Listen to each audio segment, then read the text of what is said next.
mercredi, vous le savez, on s'amuse comme on peut sur le rendez-vous de midi. Nouveaux tests, nouvelle expérience avec Rebecca Kenjon et surtout un petit challenge culinaire dans Miam Miam.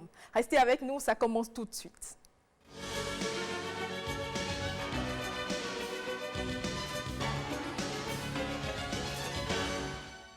Bonjour et bienvenue amis du rendez-vous de midi. Notre première escale, c'est déjà dans Découverte et Tourisme avec Bruno Soali. On entre par des pas de danse ce midi, la danse traditionnelle du Zou, le Zeli. Bruno, bonjour. Bonjour à vous, Mylène. Merci pour ce moment de télévision. Bonjour à vous, chers téléspectateurs. Merci à toi pour la danse future, qui viendra dans quelques minutes, bien sûr. On verra bien. Herman, bonjour. Bonjour Mylène, bonjour à toutes et bonjour à tous. Très heureux, vous le savez, de vous retrouver sur le midi.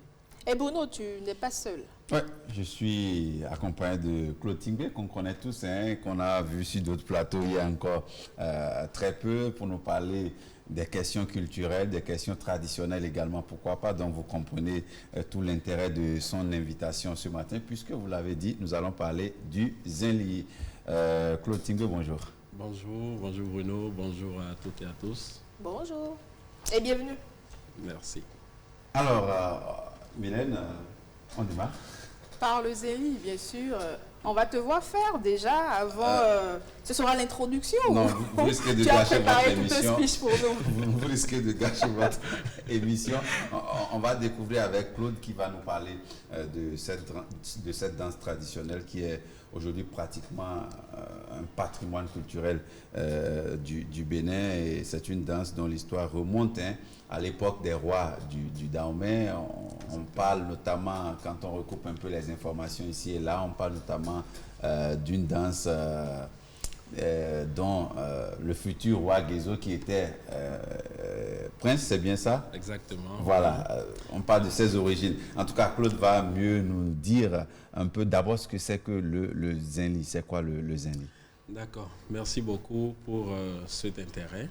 L'occasion, elle est vraiment belle parce que nous sommes dans un processus actuellement du retour des biens culturels de nos anciens rois, du Dahomey et principalement d'Abomey aujourd'hui. Alors, le Zinli est une danse funèbre qui est pratiquée lors des cérémonies funéraires. Son origine est dans les années 1800. Et comme vous l'avez dit tout à l'heure, c'est le prince Gbeni, qui était futur roi Glélé, qui, premièrement, à l'occasion du décès de sa mère, a fait appel à quelques personnes spécialisées.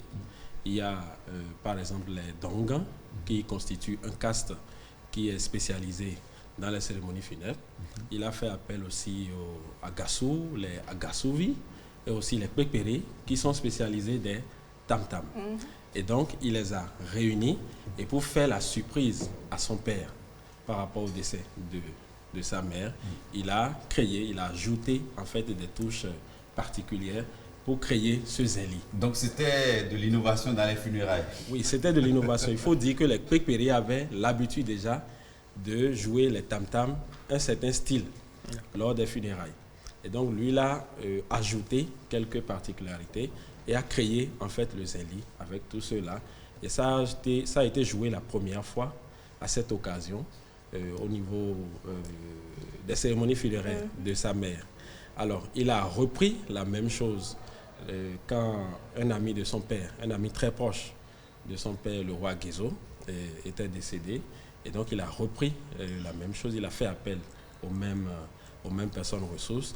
Et c'est à ce moment-là que la danse Zinli a réellement pris corps et a commencé par voyager dans le temps depuis les années 1800 jusqu'à nos jours. Vous avez parlé des Agossouvi, c'est bien ça? Oui. Les Agossouvi, c'est pareil que les Agossou, non? C'est pareil, c'est toujours la même famille? Oui, c'est toujours la même famille, mais un démembrement. Oui. Les Agossou, les Agossouvi. Il y avait même une danse qu'on appelait Agossou. Oui. Que les Agossou et les Agossouvi, les Pépéré jouaient lors de ces cérémonies, en fait.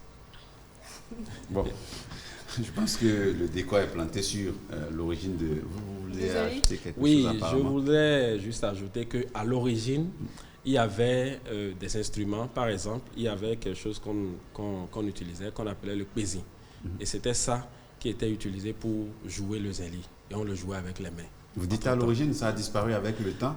Non, ça n'a pas disparu. Ça a connu une rénovation avec le roi Alekpe Raoult.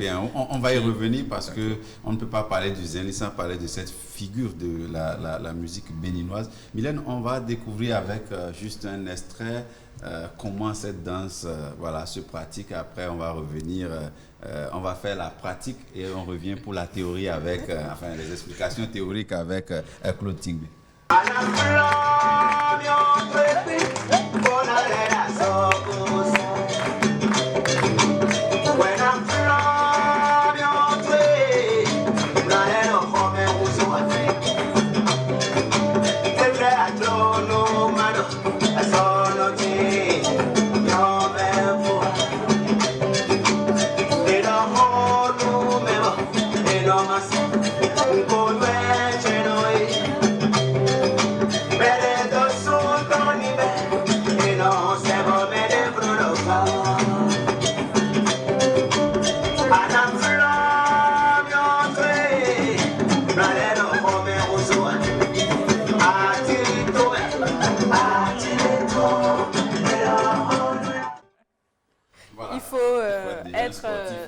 Suffisamment souple pour pouvoir bien bouger. Voilà.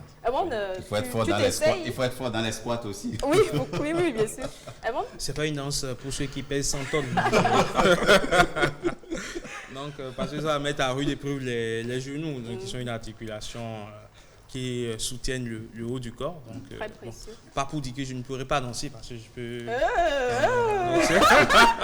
Voilà la belle démonstration, Claude Tingbe. Alors, vous avez parlé de l'origine de cette danse, vous nous avez également parlé des occasions auxquelles elle est pratiquée. Est-ce que vous pouvez nous parler des instruments qui sont utilisés pour produire la musique sur laquelle se pratique cette danse? Parce que j'ai lu à plusieurs endroits que c'est un rythme avec très peu d'instruments. Oui, c'est un rythme avec très peu d'instruments. J'avais commencé par dire qu'au début, il y avait le pézi qui était utilisé, qui est une sorte de grande jarre qui était confectionnée avec du ciment. Et on ne dépose pas par terre, on dépose sur, on appelle ça en fond les désans. Vous voyez un peu. Vraiment, on va nous trouver la traduction. Désans. Ce n'est pas les rameaux? Voilà, les rameaux. Voilà, je n'avais pas tort. De palmier. C'est quand même pas compliqué, c'est en fond. Moi, je ne sais pas. Et donc, ça se jouait comme ça avec les mains.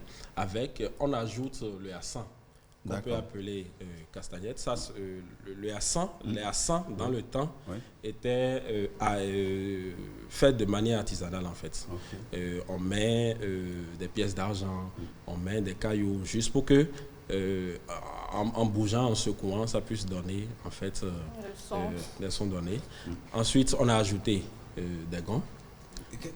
Quelle est la signification socio-anthropologique de tous ces instruments? Parce que dans notre milieu culturel, lorsque vous voyez des instruments, il y a toujours un sens, une raison pour laquelle ces instruments sont utilisés. Oui. Quand on prend par exemple le hassan, les castagnettes, ça symbolise la réalisation. Parce que vous entendez tché, tché, tché, atché, atché, atché. Donc d'abord, c'est comme quand la pluie tombe, vous voyez? Quand la pluie tombe sur les toits, ça fait un bruit donné. Et cette même pluie, si la maison est en tôle. Si la maison est en tôle, bien sûr. quand cette pluie tombe sur le sol, ça fait pousser, il y a germination, ça fait pousser les plantes, les graines et autres. Et donc, dans ce sens-là, pendant cette cérémonie, pendant que vous êtes en train de danser, en réalité, ces castagnettes-là sont là pour vous dire que si vous faites des prières, des souhaits, des projets en ce moment-là précis, ça va se réaliser. D'accord. Premièrement. Ensuite, dans la rénovation... J'ai encore deux petites questions, le temps est en train de passer. Ah, d'accord. Dans la rénovation, il y a aussi... il y a d'abord les tam-tams, qui signifie le cœur, le rond. Ça se dit en fond, au rond, qui signifie que notre cœur ne va jamais cesser de battre pour la personne qui est partie. N'oublions pas, à l'origine, le zéli est une danse funèbre. Et donc, le tam-tam prouve qu'il faut non seulement prendre soin de son cœur à travers de bonnes hygiènes de vie, mais aussi que notre cœur ne cessera jamais, en fait, de battre pour la personne. Ensuite, il y a l'éventail qui est utilisé pour jouer. L'éventail symbolise le souffle qu'on peut gagner. Est-ce que ça aussi, c'est du zenli? Oui, bien sûr, voilà. Vous voyez, en fait, c'est l'éventail qui est en train d'être utilisé. Oui. À part l'éventail, les gens utilisent des tapettes. Oui. Je pense que c'est, si j'ai bien vu, ce sont les tapettes qui sont utilisées. Oui. Mais en réalité, à l'origine, c'est l'éventail qui est utilisé, qui symbolise le souffle. Le souffle qu'on peut gagner ou qu'on peut perdre. Quand vous gagnez, c'est l'évolution, parce que quand l'enfant naît, il pousse son premier souffle, c'est l'évolution. Oui. Quand vous perdez, c'est l'involution, en quelque sorte. Et quatrièmement, il y a la musique même qui symbolise la joie. Oui. C'est vrai que c'est une danse funèbre, mais c'est une occasion aussi de mettre de la joie, danser avec le défunt. Encore que chez nous, les morts sont célébrés. Chez nous, les morts sont célébrés, les morts sont appelés à revenir plus tard. Et donc, la notion de réincarnation. D'accord. Est-ce qu'il y a une raison particulière pour laquelle la danse est appelée zenli? Oui. À ce niveau, il faut... Eli, c'est ça? Oui, zenli. Le zen pour dire le zen. À ce niveau, il faut d'abord faire référence à la thanatologie, qui est la science de la mort. Oui. En fait, on dit en France, zéro liku pour bepo. C'est-à-dire...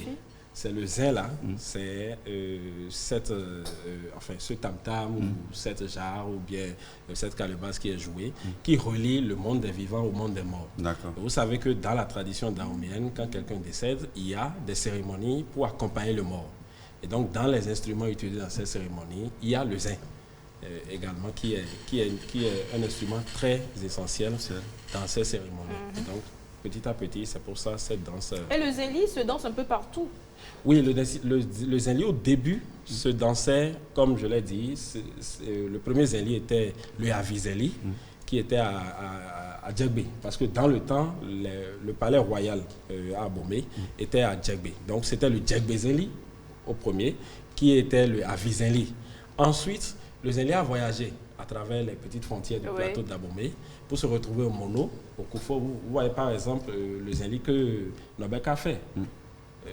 Nobek a fait un zenli qui est modernisé, qui est le zenli BT, voilà, qui est très dansant, très dansant. Et donc le zenli se retrouve à Gonli, aussi dans ça toutes reste les toujours autres... le zenli quand même. Vous avez peut-être fait l'erreur d'ouvrir cette parenthèse, on ne va pas en finir.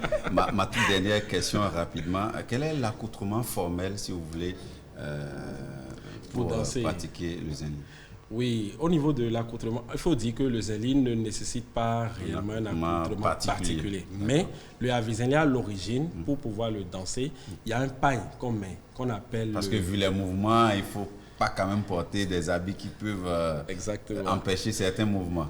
Donc il y a un pagne qu'on met, qu'on appelle le koblivo, ou bien le agongbidi. Oui. Quand on dit agongbidi en fond, ça veut dire bidi avant.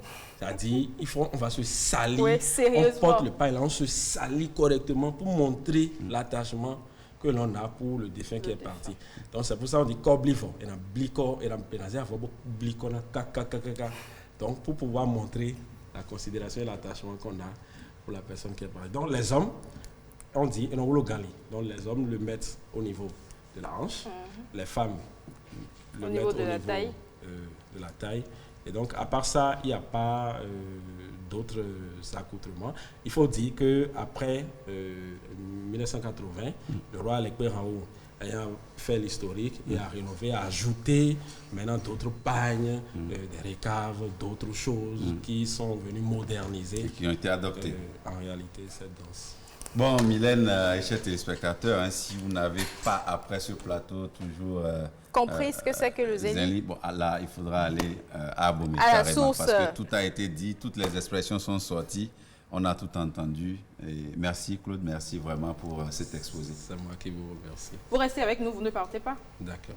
Et notre invitée du jour est l'une des valeurs sûres de la musique béninoise. Elle fait le buzz actuellement avec sa dernière sortie. Je n'en dirai pas plus, je tais son nom. On la découvre, on l'installe tout de suite dans Décibel.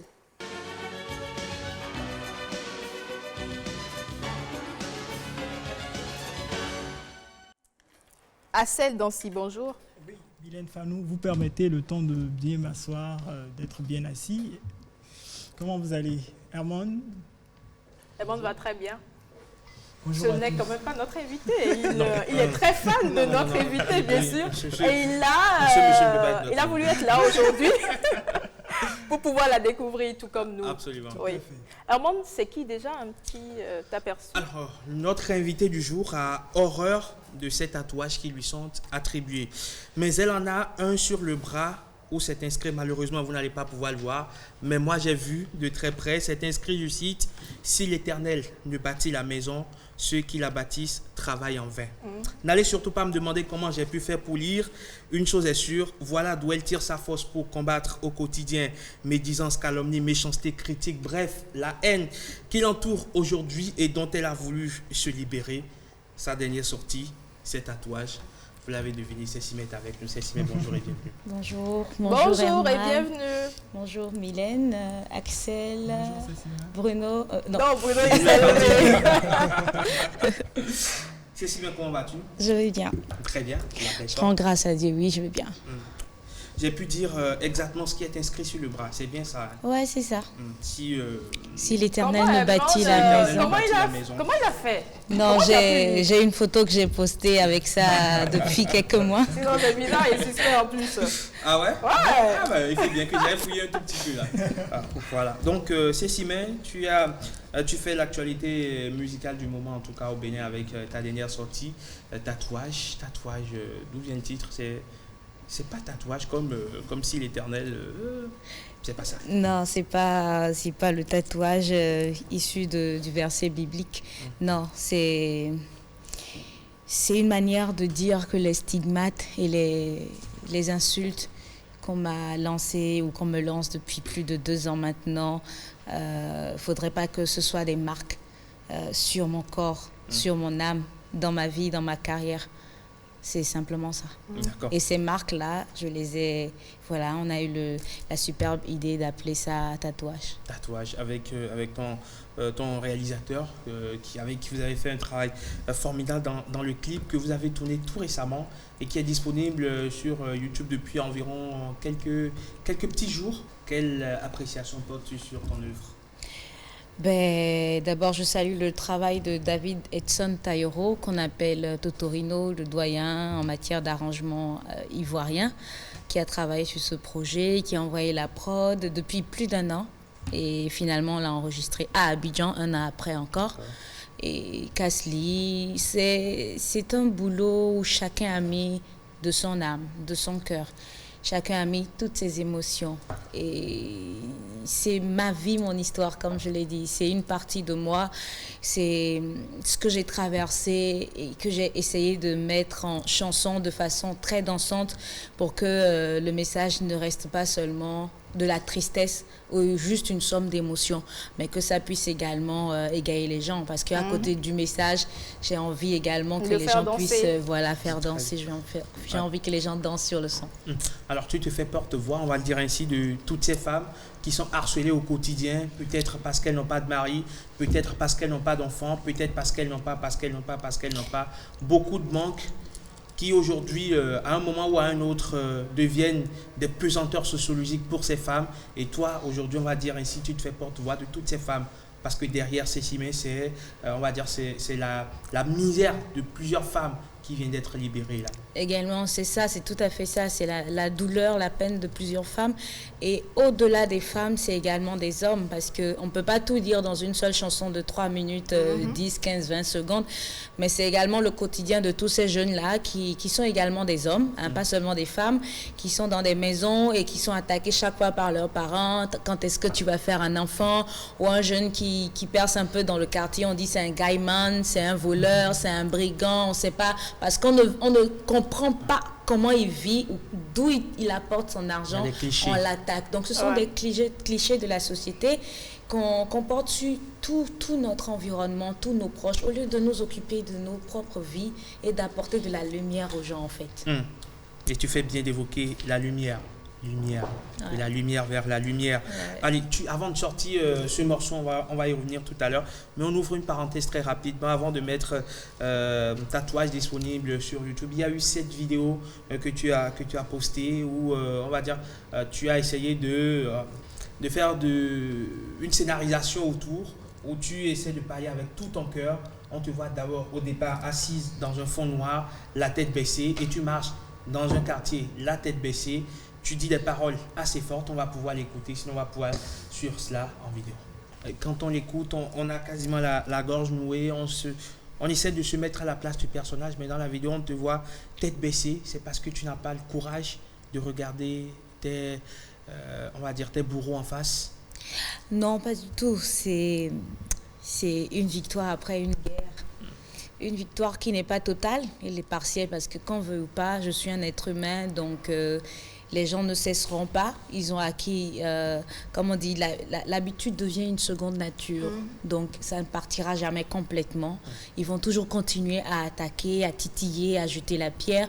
Et aujourd'hui, je dis ça ne me fait plus mal. Disons que ça continuera à me toucher d'une manière ou d'une autre, mais plus comme avant. Parce que j'ai eu à faire la guerre, à mener la guerre, à en sortir aujourd'hui. Et quand je fais la vidéo et que vous me voyez tête baissée, c'est dire que je suis restée tête baissée pratiquement tout le temps, pendant plus de 2 ans. Chaque fois que je souriais en face du public, au fond de moi, j'avais plutôt la tête baissée pour essayer d'avoir le déçu. Mais c'était pas facile, c'était jamais le cas. Quand je rentrais chez moi, c'était des pleurs. J'ai frôlé la dépression, j'ai eu des idées noires qui me sont passées par la tête. Mes proches en ont été... Tu as raconté dans une interview que tu as même pensé au suicide. Non, c'est même dans le teaser que j'ai pensé à ça. C'est pour ça que j'ai eu des idées noires qui m'ont frôlé l'esprit. Et j'ai vu mon père pleurer, mes parents pleurer à la suite de critiques, d'insultes. Le problème n'est pas que tu n'es pas la première qu'on insulte, Cécile, mais le problème est que à un moment donné, ça a été le travail de certaines personnes de façon acharnée, en fait. Ce n'est pas ne faisait que ça. Ouais, donc dès que j'apparais, je peux porter un boubou, il y aura à dire, il y aura à insulter. Mais Cécile, est-ce qu'il faut toujours ou très souvent répondre? Non, il ne faut pas répondre. C'est parce que j'en ai eu assez qu'à un moment donné, j'ai eu à de façon exaspérée, dans mon état de suffocation, j'ai voulu répondre 1 ou 2 fois et on m'a attaqué tout de suite en même temps parce que qu'une dame de l'âge de ma mère me dise un truc publiquement alors que ce n'était pas du tout son intention, mais qu'elle m'attaque de façon, je ne sais pas, insultante, maladroite. J'étais à bout, j'étais malade, j'étais en pleine convalescence du Covid et pendant ma convalescence du Covid, il y avait une histoire de maillot de bain où on m'attaquait déjà, où j'avais pas la famille autour de moi, j'étais... comment on appelle ça? J'étais toute seule dans mon appartement pendant des jours et quand il y a une histoire de maillot de bain, qu'après la maladie, je veuille partager un peu mon expérience du Covid avec le public, que ça soit vu d'un mauvais œil et que cette dame vienne encore enfoncer le couteau. Enfin, il y a beaucoup de personnes qui m'ont insulté. Je ne peux pas dire pourquoi c'est pour elle qui m'a fait ça. Jusqu'à ce moment-là, j'étais... Non, c'était de trop déjà. Voilà, c'était... Et j'ai répondu. Bon, sauf que j'ai vraiment répondu de façon violente et ça a été très mal accueilli, mais j'ai reçu une très bonne éducation. Je salue encore l'éducation que mon père et ma mère m'ont donnée. Beaucoup de personnes peuvent en témoigner.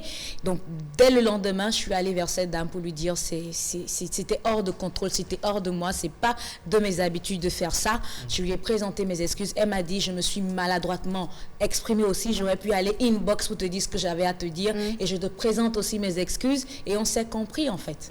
Alors, Cécile, est-ce qu'il y a une façon d'exprimer votre colère? Quelle façon? Je ne comprends pas. C'est par à travers le clip qui est bien dansant, mais également dans les paroles. Il y a cette colère que vous ressentez. C'est arrière-goût, on sent une forme d'amertume qui est en train qui est arrivé un peu comme dans un trop-plein et qui éclabousse finalement. En fait, le titre Tatouage n'est qu'une autre facette du teaser qui est sorti avant. C'est-à-dire que si on avait sorti le titre Tatouage sans sortir la vidéo, personne n'aurait vu le côté émotif, le côté, les difficultés, tout ce que j'ai traversé. Donc c'est pour ça que j'ai dit, bon, le morceau est très rythmique, il est très dansant. Je veux pas que les gens restent seulement focalisés sur ça fait danser, Cécile agresse les gens, elle insulte les gens. Non, il y a tatouage parce que j'ai traversé ceci, cela, et j'ai trouvé une façon acoustique, une façon piano de raconter tout ce qui s'est passé dans le teaser avant que le son même ne vienne. D'où voilà la compréhension que tout le monde a aujourd'hui. Mais ce n'est pas de la colère, c'est une thérapie. C'est une thérapie que j'ai suivie, je suis guérie aujourd'hui, je me sens plus forte, j'ai le dessus sur beaucoup de choses et j'ai compris aujourd'hui que je dois me focaliser sur l'énergie positive que les gens me donnent parce que le nombre de personnes qui m'aiment, quand je vais sur scène, quand je vais à des prestations, c'est après quand je rentre chez moi, je me dis mais où sont ceux-là qui me détestent parce qu'en public ce n'est jamais ça. Mais quand je rentre, quand je prends mon téléphone, je monte sur mon PC, je vois ces personnes-là. Donc faut pas que je me focalise sur eux, faut que je me focalise sur l'amour que le plus grand nombre de personnes me donnent chaque jour au quotidien. Il y a eu tout ce que tu as cité. Il y a eu l'épisode de The Voice Afrique francophone où on a estimé que c'est maladroitement exprimé. Je suis désolée. Les Togolais t'en veulent. J'étais encore en train de rentrer dans ma chambre d'hôtel après ma prestation ou même déjà dans les coulisses. Je recevais déjà des messages sur la toile. Tu peux pas dire ça, mais j'aurais pu dire quoi? J'ai été invitée. On a dit il y a 2 candidats qui sont béninois parmi les candidats. Et pour faire honneur au pays d'où ils viennent, on va inviter une chanteuse de ce pays-là. On m'a adressé une invitation dans ce sens-là. Le staff de Voice m'a adressé une invitation. Et je suis partie avec M. Ulrich Adjovi d'ailleurs. Et arrivé là-bas, on me demande... sur la scène, devant le monde entier, pendant que je suis venue représenter mon pays. J'adore le Togo. En fait, c'est dire que j'ai déjà fait des chansons avec les Togolais. J'ai fait oui, je vais là-bas tout le temps. C'est mon pays, c'est chez moi. Mais après, dans un concours comme ça, où il faille prendre position, prendre parti, on me dit, j'aurais pu dire que le meilleur gagne. Que le meilleur gagne, mais voilà, j'aurais aimé que le meilleur vienne de mon pays. Donc, je renouvelle mon amour, mon affection. Oui, je renouvelle mon affection pour le Togo, mais je souhaiterais que ça vienne du Bénin. Parce que j'ai 2 candidats, je suis béninoise avant tout. Et bon, que des Béninois encore m'attaquent sur ce point, c'est ce que je dis, il y a quelque chose qui ne va pas. Il y a eu tout ça, il y a eu donc cet épisode. On aurait pu inviter une chanteuse togolaise à ma place, mais c'est une béninoise qu'on a invitée. On devrait en être fiers. Et puis à tout ça, il y a également que tu as connu beaucoup de choses. Tu permets qu'on s'attarde un tout petit peu dessus, parce que ça légitime la question qui vient juste après. Tu as frôlé le viol, tu l'as raconté dans une interview. Et on m'a attaqué aussi sur ça. On t'a attaqué aussi sur ça.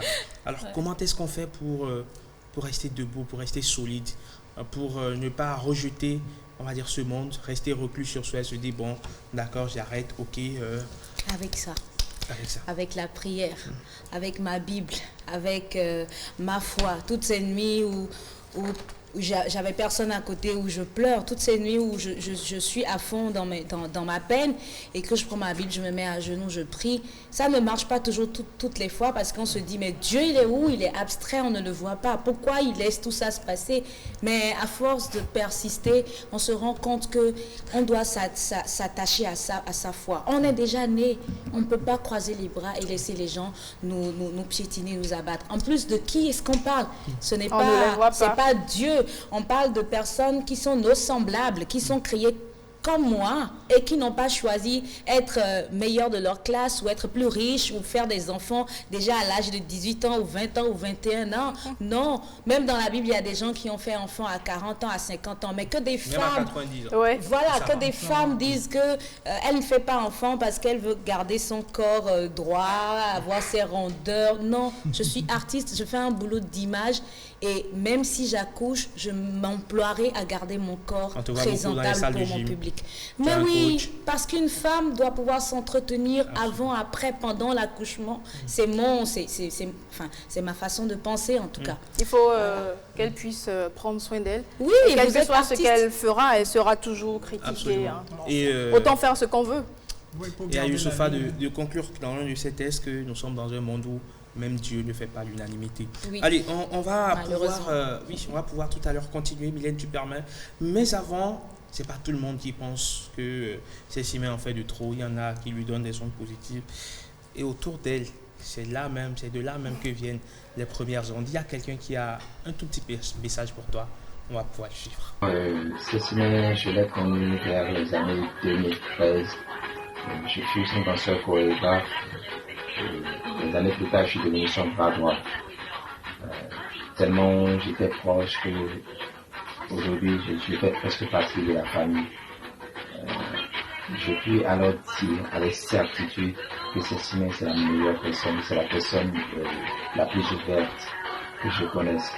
C'est une femme croyante, battante, sensible, attentionnée et surtout protectrice. Je dirais par ailleurs qu'elle est impulsive et spontanée, mais carrée dans ses objectifs. C'est le genre de personne qui ne blague pas, surtout quand il s'agit de son boulot. Il ne faut pas s'amuser avec son boulot. Et là, elle est d'une détermination insondable, tellement rigoureuse que parfois j'en suis dépassé. Quant à Tatouage, c'est une chanson expressive. Je crois qu'elle a trouvé le moyen de transcrire ce qu'elle vit au quotidien, les invectives, les mépris qu'elle subit de la part des fans et tout, de chanter sur la part des paroles et de la mélodie, en vue de véhiculer un message à l'endroit de ceux qui se retrouveraient dans le même cas qu'elle.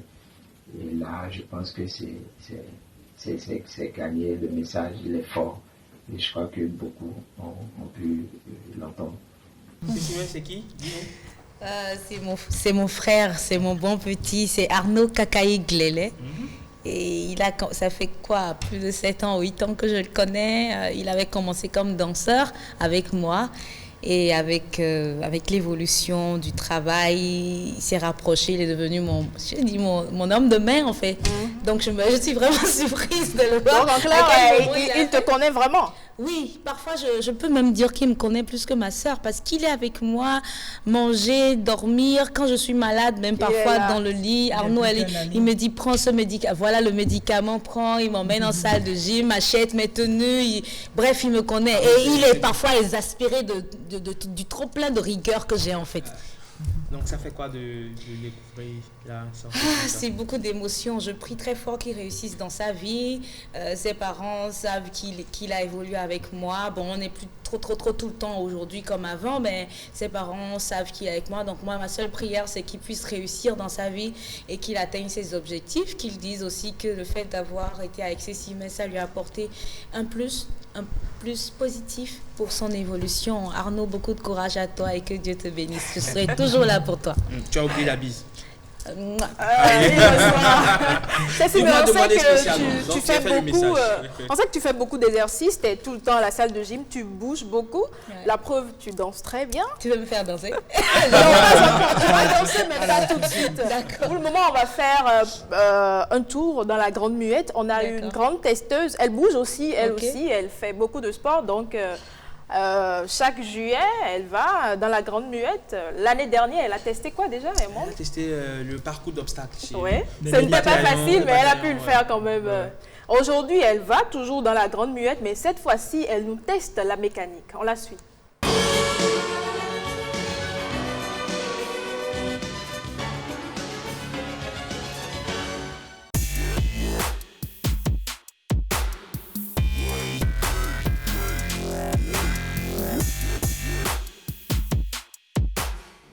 Moi, je suis le chef de bataillon, Bouenou Salomon. Je commande le premier bataillon du matériel de l'armée de terre. Le premier bataillon du matériel de l'armée de terre qui est une unité de soutien. À ce titre, elle est chargée de la maintenance des matériels des parcs des unités de l'armée de terre. Nous faisons la gestion des matériels et des approvisionnements. Nous faisons la maintenance des matériels de mobilité terrestre, des autos et engins blindés. On fait de la gestion des munitions. Nous réparons les armes et des systèmes d'armes, que ce soit de petits ou de gros calibre. Tout à l'heure, sur le terrain, vous verrez, il y a des ateliers qui sont dédiés à cette maintenance dont je viens de parler. Et nous avons au sein de notre unité un certain nombre de femmes qui font de la mécanique automobile. Tout à l'heure, vous aurez le temps de les voir sur le terrain.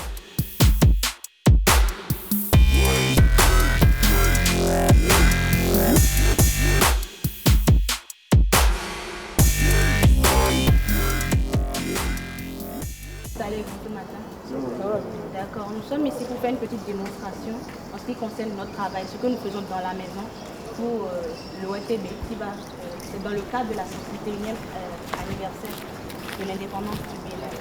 Bonjour madame. Bonjour. Comment vous allez? Alors nous sommes avec vous aujourd'hui pour essayer d'en savoir un peu plus sur ce que vous faites ici. D'abord présentez-vous et présentez-nous votre service. Ok, ici je suis le lieutenant Sylvie Ayano, chef du service des approvisionnements au 1er bataillon du matériel. Le bataillon du matériel, c'est une unité de soutien de l'armée de terre.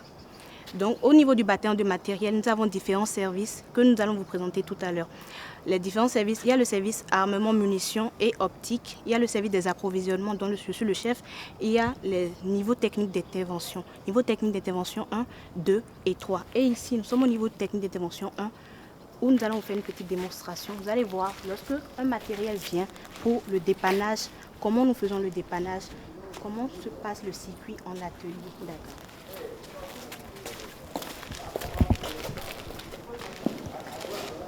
Venez, ceux qui veulent intervenir.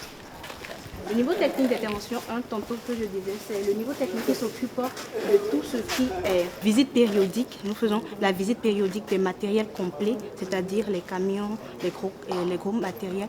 Et ils font aussi de l'entretien. Donc lorsque ces camions viennent ici, ils font l'entretien, ils font la visite périodique.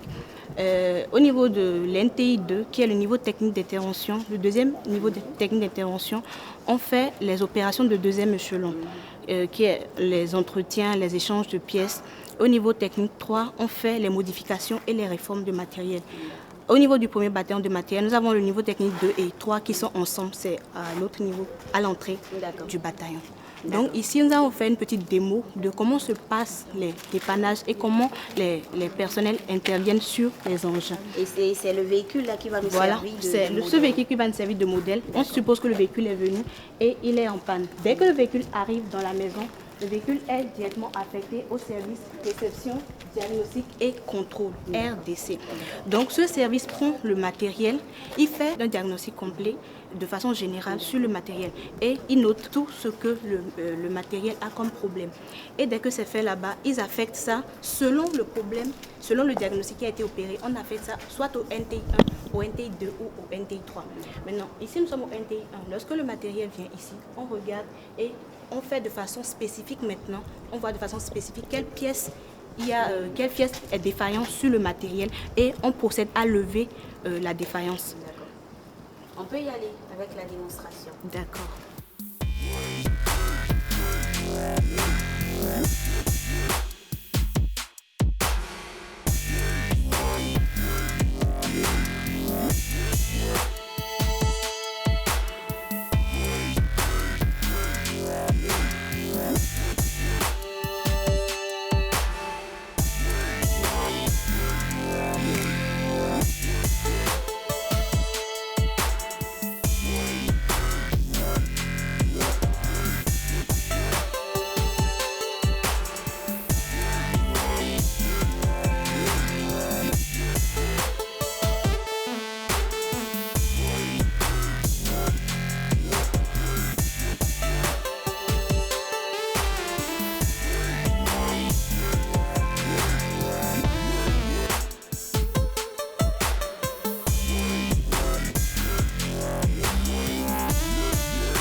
Adjagodjou Angeline, commandant le 42e escadron de transport mixte.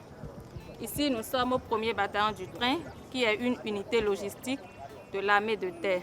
Alors, j'ai une question pour vous. Qu'est-ce que ça fait d'être femme au milieu de tous ces hommes? Et surtout, qu'est-ce que ça fait d'être une femme qui commande cette unité en fait? Commander cette unité, c'est beaucoup de responsabilités.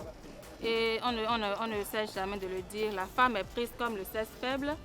Mais quand on s'y met, quand on a la volonté, on arrive toujours à bien faire. Moi, je me sens à l'aise dans ma spécialité. Je fais comme tout homme et je suis à l'aise. Je fais comme tout homme. Donc, je ne vais pas dire que j'ai telle difficulté par rapport à tel homme et tout ça. Là, je fais tout ce qu'un homme peut faire.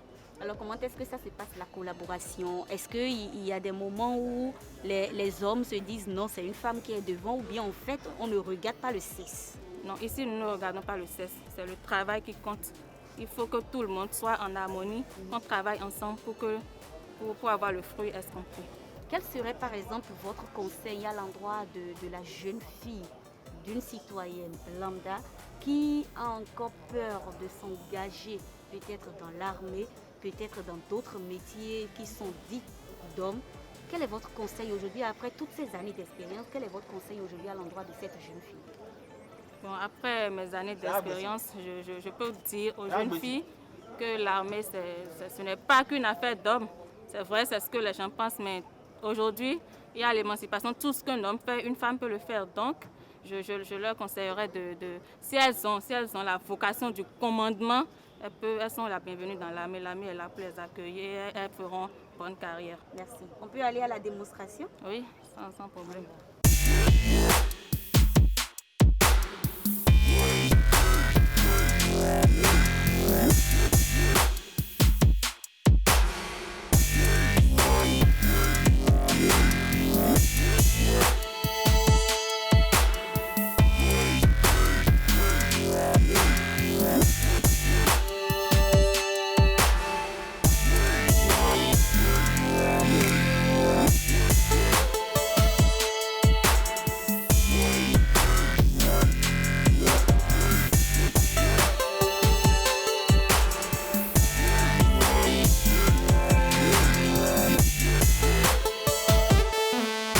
C'était Rebecca. Rebecca nous a changé un pneu. Ouais. C'est quand même pas facile. Moi, je n'arrive toujours pas à le faire. Il faut assez de force pour pouvoir le faire. Assez de force et assez d'exercice. De toute façon, tu ne fais jamais. Sérieusement, Emma, tu oses me dire ça devant tout le monde? Tu m'as offensé et tu m'as blessé. C'est pas sérieux. Attention. Il ne devrait pas. Vous arrivez à changer les pneus de votre véhicule? J'ai vu une fois, mais ça fait longtemps. Ah ouais. Ça fait longtemps. Quand ça arrive, je reste à l'écart, je regarde. Ouais. Tu cherches quelqu'un pour le faire. Moi, littéralement, celle-ci ne veut pas sortir de l'argent qu'elle-même, elle change les pneus. Ah ouais, c'est aussi thérapeutique. Changer les pneus? Oui, mais bien sûr. Changer les pneus. Changer les ampoules chez toi à la maison, c'est thérapeutique. Non, les ampoules, c'est juste tout. Bon, à la maison, oui, mais en ville, non, je ne pourrais pas. Parce que, bon, voilà, en ville, il y a tout le monde là. On va juste prendre une petite photo et balancer ça sur la toile. Il y a beaucoup de regards. Mais déjà, merci à Rebecca pour ce beau test. On en a appris beaucoup. Absolument. Et puis, si tu permets, on revient à notre invité, à notre guest star. Cécimen, on l'a dit, ton tatouage d'ailleurs le revendique. Si l'Éternel ne bâtit la maison, ceux qui la bâtissent travaillent en vain. On sent beaucoup de présence de Dieu dans ta musique. On a eu ce morceau, ce titre qui n'était au départ pas parti pour être un tube, un hit, une sortie. C'est juste pour remercier le Seigneur au lendemain de Benet Top 10 que tu as gagné, Guigo, et c'est devenu un tube juste comme ça. Allez, Guigo, nous, on est nombreux à chanter. En tout cas, moi personnellement, quand j'ai envie de faire le ménage, enfin, quand il m'arrive de faire le ménage, c'est le morceau que j'écoute. C'est le morceau que j'écoute. Cécimé, on a aussi connu par le passé My Price, qui a été quand même un très gros succès aussi. Cécimé, on retient qu'elle est une vraie croyante. Ouais. Et elle est affiliée à quelle religion? Je suis chrétienne catholique. Et pratiquante. Ouais. Il y a beaucoup de chaleur dans ces morceaux. On sent cette communion. Donc on se rend compte vraiment que tu tires la force du Seigneur. Ouais, tout à fait. Je n'ai que lui, je ne vis que par lui. Avant, après, pendant, enfin, il n'y a que lui. Il n'y a que lui. Je n'ai que lui. Il est toute ma force en fait. Très bien. Cécimen pêle-mêle, on va y aller. Il y a eu cette sortie avec Nicanor, toi et moi. Enfin, quand je dis sortie musicale, évidemment, toi et moi. Tout ce qui a entouré ça, Cécimen est sorti avec Nicanor. Bref, ils ont une relation. Actuellement, c'est quoi? On retient quoi? Tout ça, ça fait partie des tatouages. Mais bon, c'est ma vie privée. Je ne voudrais pas étaler ma vie privée ici. Donc, voilà, je ne vais pas donner plus de réponses. On regarde l'interrogation. Ah ouais. Oui. Et puis, il y a eu le concert de Dadju. Où tu as poussé un coup de gueule tout récemment, un coup de gueule. Oui, coup de Qu'est-ce qui s'est passé? Coup de gueule, d'abord, chapeau à l'organisation du groupe Empire, quand même, qui a pu déplacer tout ce beau monde-là. Hein, et le public est rentré en payant un ticket de base de 10 000 francs. C'est pas donné après toute la déferlante liste de concerts qu'on a eu, concerts gratuits depuis pas mal de temps, que le public sorte payer 10 000 francs. Donc, je leur dis chapeau dans la com, la promo. Et après, voilà. Chaque fois, on dit quand il y a quelque chose de mauvais, il ne faut pas qu'on dise. Il ne faut pas qu'on dise. Si tu dis, on va te blacklister, on va te bloquer. Si tu dis, bon, moi, a priori, j'aurais pu ne rien dire. Mais quand je vois la toile commencer par s'embraser et à dire retard, c'est là que j'ai été blessée dans mon amour propre. J'ai dit non. Il faut scinder les choses. S'il y a des artistes qui ont été en retard, il faut dire tels artistes étaient en retard. Il faut se séparer. La preuve, c'est que dans le comité de Groupe Empire, ils ont juste dit les artistes retardataires n'ont qu'à rejoindre plutôt les coulisses. Ils auraient pu spécifier les choses. Ils ne l'ont pas fait. Moi, ça m'a fait mal. J'étais pas en retard, j'étais à l'heure. Je dois faire une scène live, donc j'ai besoin d'être dans des coulisses chaudes, des coulisses fermées. Les coulisses n'étaient pas fermé complètement. Quand je suis arrivée, on m'a dit que les coulisses sont à l'air libre. J'ai dit non, je ne peux pas rentrer dans les coulisses à l'air libre. La rosée va m'empêcher de donner le maximum de moi. D'où mon attente sur le parking pendant des heures, pendant des minutes, plus d'1 heure. Et mon manager est venu me dire une fois, il faut diminuer le conducteur parce que les gars sont en retard sur leur chronogramme, il faut diminuer ton répertoire. J'ai dit ok d'accord, dites au chef orchestre qu'on va enlever accro, parce que j'avais prévu faire accro, on va enlever accro et garder 3 autres titres parce que les danseurs sont là habillés, on ne peut pas enlever tatouage. Il revient encore quelques temps après me dire que finalement, ils ont dit que ça ne sera plus possible parce que là, il faut que Dadju monte sur scène. Et moi, ça m'a fait mal. Ce n'est pas le cachet, ce n'est pas l'argent, c'est la passion en fait. Quand vous êtes passionné, que vous attendez, vous êtes préparé pour communier spirituellement avec votre public. Tu as senti un manque de respect? Oui, un manque de respect sur le coup. Bon, je ne suis pas Dadju. Je ne suis pas Dadju. Dadju, c'est un grand dans le milieu, sur le plan international. Je n'ai pas encore atteint ce niveau-là. Mais je pense que j'ai des gens qui se sont déplacés pour moi. Et c'est pour eux que ça m'a fait mal. Des gens qui sont venus pour moi. Et que j'ai invité personnellement. Il y a des tickets que j'ai achetés pour ma famille personnellement. Oui. Il y a des tickets que j'ai offerts de ma poche à des fans sur la toile que je ne connaissais ni d'Adam ni d'Ève. Donc toute cette préparation-là, on est allé à la balance, on est allé à la répétition. Bref, ça m'a fait mal, très mal, et j'ai juste parlé de ça. Les autres aspects, on ne va pas encore rentrer dans d'autres détails, mais le point sur lequel je tenais à revenir, je n'étais pas en retard, j'étais à l'heure, j'étais bien là, et si vous allez demander à chaque membre du groupe Empire, vous diront que Cécimé était là, j'étais bel et bien là à l'heure. Et on m'a sucré, on m'a sacrifié. Allez. Ça m'a fait mal de façon discrète, de façon inbox. Ils m'ont présenté des excuses. Et puis bon, la vie continue. Cécimé chante depuis un moment déjà. Tu chantes en plusieurs langues, donc tu arrives à toucher plutôt plusieurs personnes, plusieurs couches. Quel est ton rêve ultime en tant qu'artiste?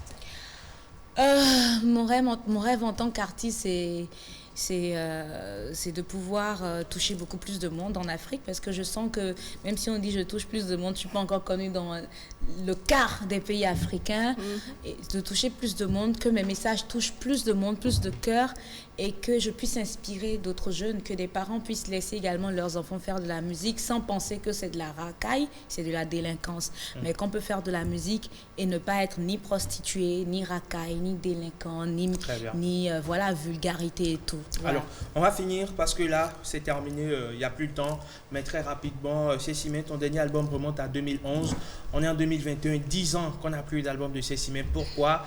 À quand le prochain album? Est-ce qu'il y a des collaborations dessus? Ça va comporter combien? Je vous ai déjà servi plus de 2 albums, je pense. Hein. À part les 2 albums qui sont sortis, le deuxième sorti en 2011, j'ai lancé près d'une vingtaine de singles depuis 2011, et on aurait pu en faire 2 albums. Sauf que voilà, j'étais plus dans la dynamique de faire un album. L'année passée, par contre, on était prêt à sortir un album avec Sony quand, en rentrant dans cette année, j'ai arrêté mon partenariat avec Sony Music. Je suis signée sous une autre structure aujourd'hui, c'est de la coproduction, parce que j'ai fait l'expérience de la production totale et ça m'a pas trop plu.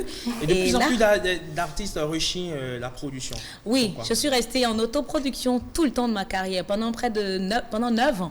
Et l'année dernière, j'étais en production totale venant de Sony. Cette année, c'est de la coprod. Enfin, on fait pas les choses à temps comme on veut quand on est produit par quelqu'un complètement. Vous êtes beaucoup à être signé. On doit faire plaisir aux autres artistes qui sont devant vous, derrière vous. Chacun a son temps pour sortir les choses. La communication se fait d'une manière donnée. La cible n'est pas la même. L'investissement n'est pas le même. Mais quand c'est vous-même, vous savez votre chose. Vous avez envie de faire ça d'une façon donnée. Vous dirigez tout. C'est ça. C'est fini. Cécile, le temps est passé très vite. Avec Cécile, on n'a pas vu le temps passer, hein, pas du tout. Elle est très intéressante. On a d'ailleurs raté notre challenge du jour. Notre challenge. On va rattraper. Aujourd'hui, on ne déjeune pas. Hein. On va déjeuner la semaine prochaine. Vous prenez le rendez-vous. Je vous le souffle déjà. Ce sont des pastels qu'on va déguster le vendredi prochain. Des pastels sans levure. Il faut le préciser. Mais Cécile, on ne va pas... Pardon? On va prendre le rendez-vous. Bien sûr. Cécile, on ne va pas te laisser partir sans t'écouter. Ton veut tatouage. Enfin, qui comme moi veut tatouage? Moi, je vais tatouage. Cécile, les gens parlent de ta vie tout le temps. À ton âge là, tu n'es pas marié. Ils te jugent, te condamnent si t'as pas d'enfant. Elle est stérile, on peut même parier. On te critique partout, on te dévisage. Comme si célibat là est devenu tatouage. Où elle est, il y a quoi même, où elle est. C'est Sima, on se lève, on va danser. Salé dans ta bouche. C'est sucré moi dans ma bouche. C'est sucré moi dans ma bouche. On y va, on va demander à Anno de nous envoyer le son. Ouais, pourquoi pas. On finit. On va vous apprendre comment... Où elle est. On va y aller, c'est Sima. Enfin, après à notre place. Tu vas y aller tout doucement avec moi. Les gens ne veulent pas danser. Ils veulent vous observer danser. On y va.